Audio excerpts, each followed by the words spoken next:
Isa pa rin pong magandang umaga sa ating lahat. Yung mga nanonood, I'm sure marami pong nanonood sa atin live stream, Facebook o YouTube man, saan man po kayo naroroon. At dito po sa ating simbahan sa Quiapo Church.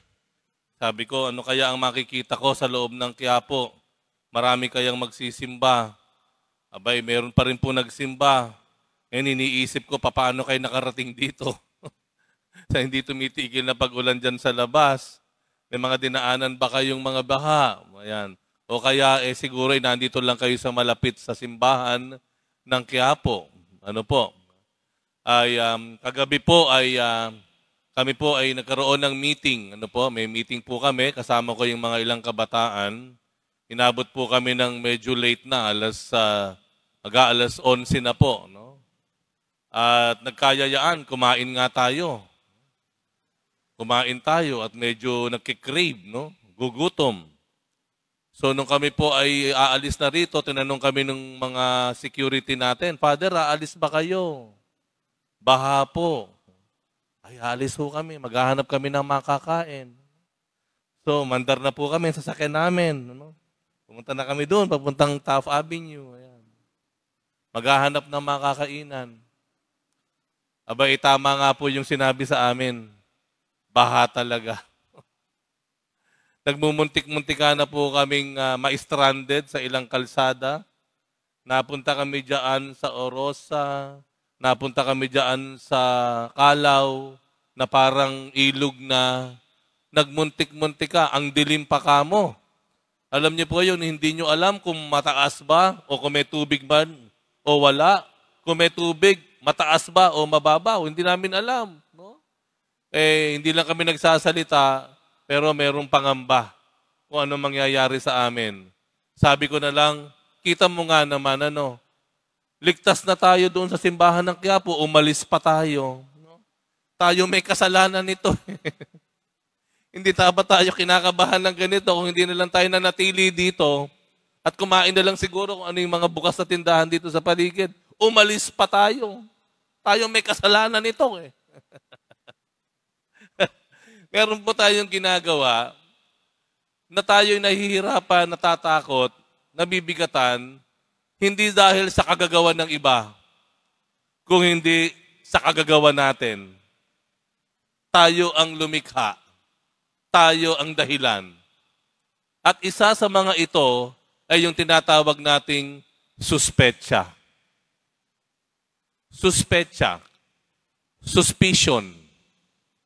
Kung sa Biblia, meron tayong tinatawag na doubting Thomas o Tomas na paladuda, meron din tayong tinatawag siguro na masuspetsang Maria Magdalena. Masuspetsang Maria Magdalena. Tamang akala, tamang maling akala.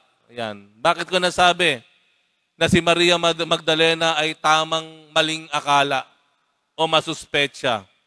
Nung dumating siya doon sa puntod ni Jesus sa ikatlong araw matapos na mamatay ang Panginoon, nakita niya bukas yung nakaharang na bato sa puntod ni Jesus.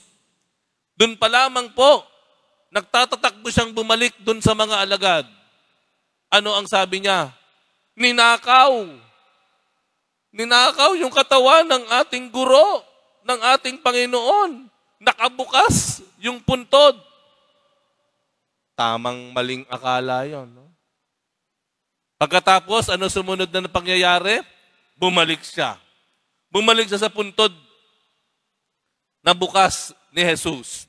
This time, sumilip na siya. Sumilip na. Nung una, kung tinignan lang niya mula sa isang distansya, ito sumilip na siya. Sumilip na ganoon. Ano nakita niya? May dalawang lalaki. Mga anghel yun eh. Ano ang tanong sa kanya? Bakit ka narito? Kinuha nila. Tinanong siya ng mga anghel. Kinuha nila ang katawan ng aking Panginoon. Tamang tamang maling akala na naman, masuspecha na naman. So anong ginawa ni Maria Magdalena? Di lumayo ng kaunti. Sa paglayo niya, meron siyang nakitang isang lalaki Inakala niya isang hardinero. Sabi ni Maria Magdalena, kung kinuha niyo, ipakita niyo kung saan niyo dinala yung katawan ng aking Panginoon, kukunin ko. Tamang maling akala na naman.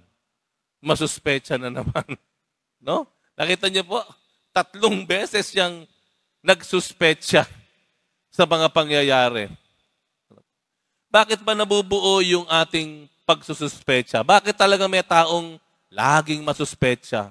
Laging tamang akala, maling akala?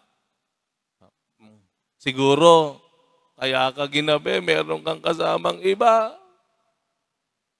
Siguro kaya kulang ang sweldo mo, may pinagkakagastusan ka na.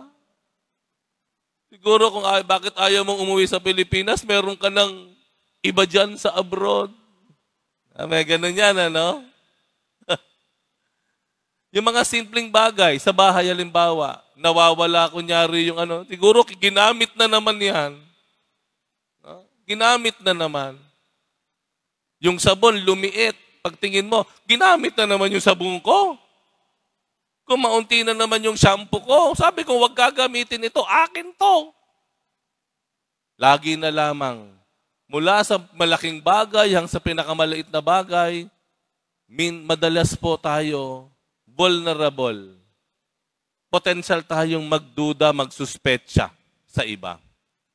Kailan ba nangyayari ang pagsususpecha? Bakit tayo nagsususpecha? Number 1, kapag meron tayong hindi maipaliwanag na pangyayari.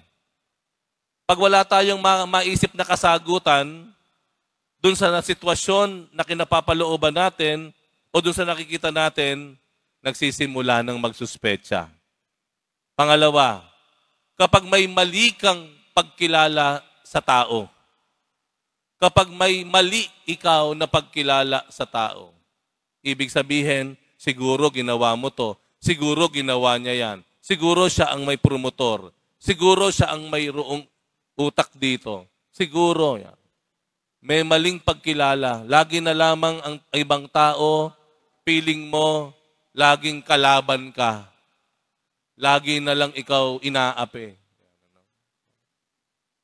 Pangatlo, nagkakaroon tayo ng suspecha kapag tayo ay insecure. Insecure. No? Parang wala tayong kumpiyansa sa sarili. Pakiramdam mo, lagi kang inaapi. Pakiramdam mo, lahat ng tumingin sa iyo, may masamang balak. May napatingin sa iyo, naku, pinagchichismisan na naman ako niyan. Insecure ka masyado. Wala kang kumpiyansa sa sarili mo. Kapag yung 3 yun nagsama-sama, sigurado, tamang maling akala ka na naman. Tamang maling suspecha ka na naman. Sino nahihirapan? Pag tayo nagsususpecha, sino? Tayo rin. Sira na agad ang araw mo, wala ka na naman sa mood, ang bigat-bigat ng pakiramdam mo, namumugto na naman ang mata mo. Tayo rin ang nahihirapan sa maling suspecha o sa mga maling akala. Tingnan niyo po, ano ang ginawa ni Jesus para palayain si Maria Magdalena sa kanyang pagsususpecha? Ano ginawa ni Jesus? Tinawag niya sa pangalan, Maria. Maria. Yung hardinero, hindi niya akalain na si Jesus pala yung kanyang kausap. Kaya nung narinig niya yung hardinero, tinawag siya sa pangalan niya, Panginoon, ikaw pala yan. Biglang nawala yung suspecha, yung mga maling akala. Bakit? Nung tinawag ka sa pangalan mo, nung si Maria ay tinawag sa pangalan mo, una, nakilala mo ang boses. Ang Panginoon ito. Ang Panginoon ito. Na naririto ang Panginoon, Jesus, lahat ay magiging maayos na. Magiging maliwanag na. May kasagutan ang Panginoon. Everything will be okay. Pangalawa, yung pagtawag sa pangalan, kapag tinawag ka sa pangalan mo, uy, kilala ako. Di ba, may ganun yon? Tinawag ako sa pangalan, kilala ako. Tuwang-tuwa ka. Bakit? Dahil naramdaman mo, mahalaga ka. Mahalaga ka. Hindi mo kailangan maging insecure. Mahalaga ka. Kinikilala ang halaga mo. Kinikilala kung sino ka. Tinawag ka eh. Yung unang ginawa ni Jesus kay Maria Magdalena. Nagkaroon ng kapayapaan at kalayaan mula sa maling paghihinala o suspecha ang Maria Magdalenang bigat na bigat sa kanyang sarili at nararamdaman. Pinalaya siya ng Panginoon. Sa mga panahon na ito, marami tayong suspecha. Kailangang may pailuwanag kung ano nangyayari sa paligid natin. Pakinggan po natin ang boses ng Panginoon. Tumingin tayo sa Panginoon. Alam natin ang Panginoon is in control. God is in control. Ang mahal na poong Jesus Nazareno, nakasakasama natin sa buhay natin, sa iba't ibang yugto ng buhay natin. This time, kasama pa rin natin siya. Mahalaga tayo.